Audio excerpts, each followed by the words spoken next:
দেখো বোন, আমি বহু আগে তোমাকে বলেছি, তুমি তোমার স্বামীকে ছোট করে বড় হতে পারবা না। There is no option. ধরো যে স্ত্রী, তুমি যদি তাকে ছোট করো, তাহলে ওই ছোট মানুষটার স্ত্রী তো তুমি, যে কিনা কাপুরুষ, যার স্ত্রী তাকে যেখানে সেখানে হেয়তুচ্ছ করে। চুপ করো, কি বোঝো তুমি? তুমি কথা বলবা না? আমি বলতেছি।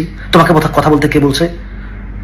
তুমি এটা পারো না, সেটা পারো না, কিনতে পারো না, তোমার কিনা ঠিক নাই, বেশি দাম নিয়ে গেছে, পচা জিনিস আসছে। So so so so so so so so তুমি চেষ্টা করবা তোমার স্বামীকে যথাসম্মান দিতে। জানি তার ভুল আছে, বাট তার গোপনীয়তা ও দুর্বলতা তুমি প্রকাশ করবা না।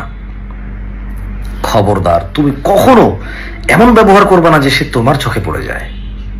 তাইলে ওই নিচ পড়ে যাওয়া কাপুরুষটা আর যাই করুক, কোন পরিবারকে সুখে রাখতে পারবে না, সক্ষম হবে না, কারণ সে নিজের সুখী তো নাই। তার নিজের ইজ্জত সম্মানিত কোথাও সে টিকাইতে পারে না। না, আমি মোটেও বলছি না তার দোষ নাই, তবে এখানে আর ভিন্ন পথ থাকতে পারে।